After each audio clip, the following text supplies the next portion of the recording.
ភាគនៃជ្រោយមកនៃយូររហូតដល់ជ្រោយអកក្រាហើយនឹងប្រទេសភូមិខាងក្រោមរហូតដល់ទន្លេសាវិនថែមទៀតផងនៅពុទ្ធសករាជ1850ត្រូវនៅគ្រិស្តសករាជ1207ដែលបាត់ទីប្រមាណទី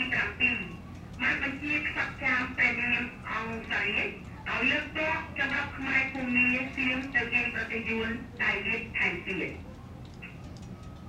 តែបាត់ទីប្រមាណទី7បានស្ថាបនាមហានគរខ្មែរមួយប្រកបដោយអរិយធម៌សំខាន់រុងរឿងជាងគេបំផុត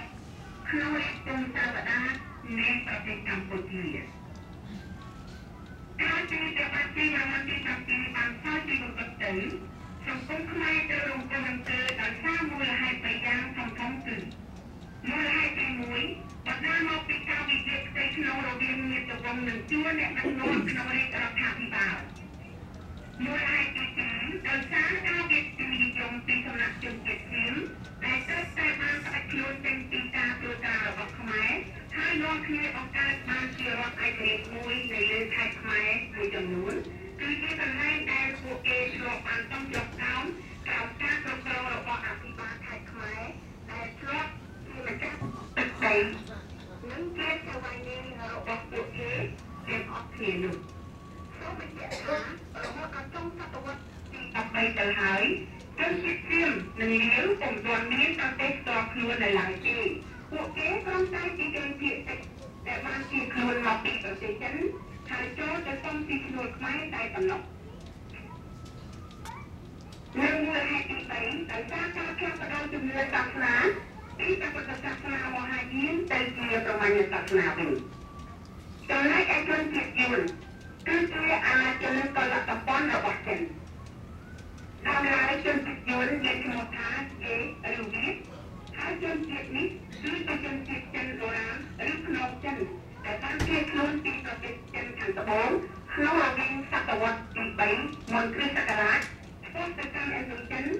ទៅរាជនីចិនហើយជនជាតិនេះថាកលតពន្ធយ៉ាងទីឯកកំណើតទឹករបស់ជនជាតិយួនមានឈ្មោះថាណាវយពួកនេះធ្លាប់បានរស់នៅtrongតំបន់ទន្លេក្រហមក្នុងភូមិភាគតង្កឹងនៃប្រទេសចិនដោយសារតែពួកនេះពូកែខាងឆក់ប្លន់នៅលើក្បាច់តែពួកនេះអាចទៅកប់ខ្លួនចេញពីវងខាងបានយ៉ាងជោគជ័យនៅពុទ្ធសករាជ1982ហើយនៅគ្រិស្តសករាជ1938រួចហើយក៏នាំគ្នាបង្កើតបានជាពលប្រទេសមួយនៅក្បែរប្រទេសចិនតែម្ដងទៅដោយសារបញ្ហាកម្លាំងប្រជាជននិងតម្រូវការពីកន្លែងសម្រាប់ប្រជាជនរស់នៅធ្វើកសិកម្មរួមផ្សំនឹងមហិច្ឆតាដែលពួកយួននេះមានតាំងពីកំណើតមកផងទើបតែយួនដែលវាចាប់ផ្ដើមបង្កទ័ពដើម្បីនាំគ្នាស្វែងរកដីធ្វើកសិកម្មចិញ្ចឹមប្រជារាស្ត្ររបស់ខ្លួនដែលកំពុងមានការខ្វះខាតយ៉ាងខ្លាំងនោះនៅក្នុងចន្លោះពុទ្ធសករាជ1912ទៅនឹងគ្រិស្តសករាជ1069ក្រោមការគ្រប់គ្រងរបស់បាច់យួនលេខាងតុងយួនបាននាំគ្នារៀបចំគម្រោងផែនការដ៏ខ្មៅដ៏កក់មួយគឺដំណើរឆ្ពោះទៅទិសខាងត្បូងភាសាយួនហៅថាណាំទៀងក្នុងគោលបំណងចូលឈ្លានពានខ្លួនទឹកដីរបស់ប្រទេសខាងពីប្រទេសមួយទៅប្រទេសមួយ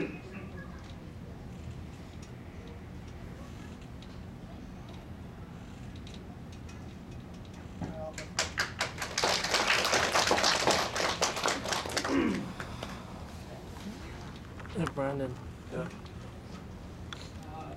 Oh, how's your arm? How's your arm? Yeah. From working out? Good? You're strong? That's what work was the best. When you sing, then your body actually like lifts more.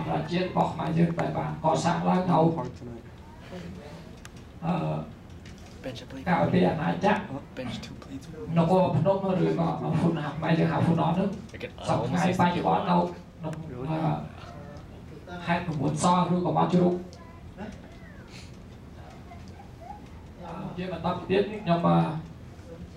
bóp ôn hay là group ông mà hai chỉ trong đặc biệt ការតស៊ូរបស់សហព័ន្ធជោគជ័យngười kế vậy យ៉ាងណានោះចា៎ខ្ញុំសូមបន្ថែមទៅទៀតដើម្បីយ៉ាងនៅបទសម្ភាសន៍របស់អាស៊ីសេរីហើយនឹងបញ្ជូនខ្មែរពិភពលោកអាស៊ីសេរីលោកប្រធានថៃមកថៃដែរការគាត់ទៅចូលរួមប្រជុំនៅមហាអង្គសន្និសីទអន្តរជាតិស្ដីពីជនជាតិដើមប្រចាំនៅទីក្រុងអូប្រទេសស្វីសដូច្នេះសូមអនុញ្ញាតចាក់អយបងបដិជននិងអស់លោកស្រីបងប្អូនទាំងអស់ជាស្ដាប់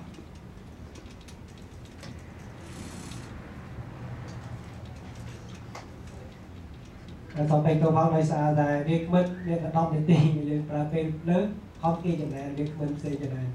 ប៉ុន្តែនៅចាក់ផ្សាយបន្ទាប់ពីបងប្អូនសួរសំណួរមានរបស់ខ្ញុំនឹងចាក់នឹងបន្ទាប់ពីយើងបាត់ចឹងណាចឹងបានទេហើយឥឡូវជាវេទិកាសម្រាប់បងប្អូនទាំងអស់បងដែលជាគោលពីព្រះអង្គសូមចាត់ជាបង10នាទីដើម្បីឲ្យយើងអ្នកចូលរួមបានមានយោបល់ចឹងយកវេទិកាដែលជាគោលទាំងពីព្រះអង្គ3ព្រះអង្គបានរៀបបងបានសូមអញ្ជើញជួយកាត់មីក្រូបើជំនាញយោបល់អីខ្ញុំលើកដៃហើយជាសំណួរឬក៏ជាយោបល់ទាក់ទងនឹងប្រធានបទនៅថ្ងៃនេះហើយសំណួរនិងយោបល់នោះសិតតែមានតម្លៃទាំងអស់បាទពីថាយើងចូលរួមយើងមិនមែនគ្រាន់តែស្ដាប់ទេគឺយើងចេញមតិចេញបាយដើម្បីស្ថាបនានិងនាំទៅរកការរីកចម្រើនរបស់គ្នានេះជាគោលការណ៍ដែលយើងចង់បានព្រោះថាយើងម្នាក់សុទ្ធតែអ្នកមានចំណេះដឹងមានសមត្ថភាពរៀងខ្លួនមិនមែនថាអ្នកនេះចេះផ្នែកនេះនេះចេះផ្នែកនេះគឺយើងផ្សំគ្នាដើម្បីឲ្យបានជាគ្រឹះមួយសំខាន់តែអ្នកមានតែសូមចេញលើកដៃបាទសូមចេញមកជាស្ត្រីបាទ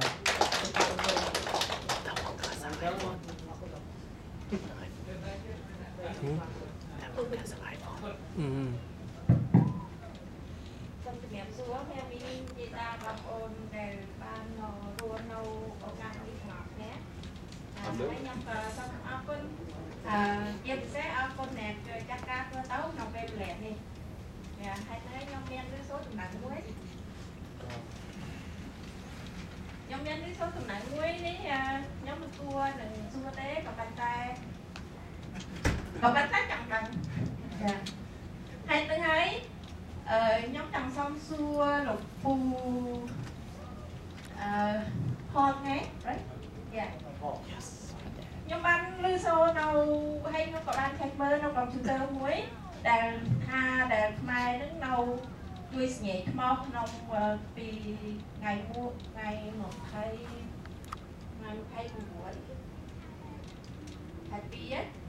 មកដល់ថ្ងៃ30ខែ3គេត្រូវការ25កនសញ្ញា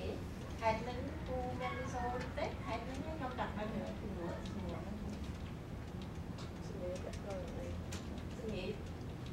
បាទតែនឹងទៀតទៅនឹងប្រធានបទយើងជាប់ជាមួយខ្មែរអត់មានតទៅបាទបើតែទី1សញ្ញារឿងអ្វីសូមប្រាប់មកបើយើងអត់ប្រាប់ថាតើសញ្ញានឹងរឿងអ្វីជាញាត់ឬក៏ជាសក្តិតែការឬក៏ជាអ្វី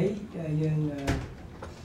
ហើយក្រុមណាគេខកកណាយអ្នកធ្វើកិច្ចការនឹងបើសិនមិនមែនវាគ្មានអ្នកធ្វើទេមិនអាចឆ្លើយបានទេក៏ទៅសួរក្រុមគេនោះហើយថ្ងៃខ្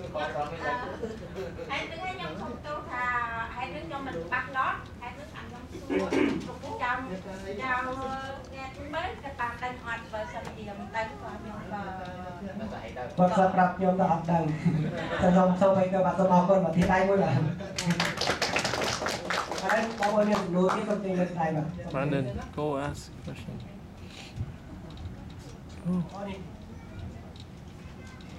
Some.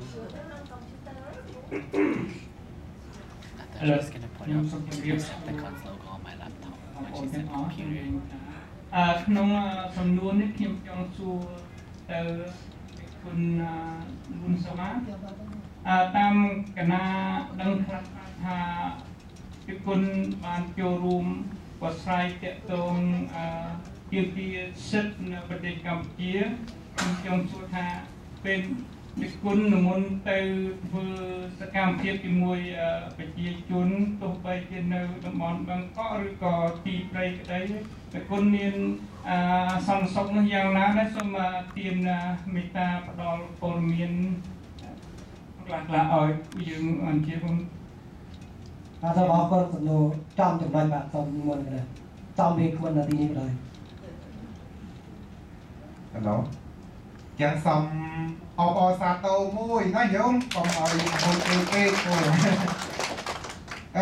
ជាការពិតញោមនៅក្នុងប្រទេសកម្ពុជាយើង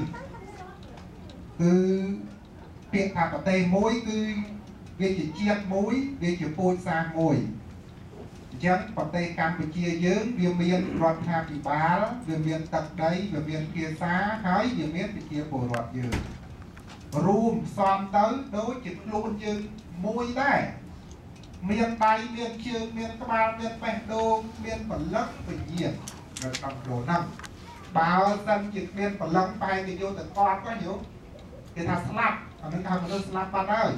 អញ្ចឹងទោះជាដៃជើងមុខមាត់ស្អាតបាតក្មេងខ្ចីយ៉ាងម៉េចក៏អត់មានពលឹកអត់មានវិញ្ញាណក្នុងខ្លួនព្រះរដ្ឋាស្លាប់មិនព្រះរដ្ឋាទេស្អីក៏មានថាស្លាប់ដែរ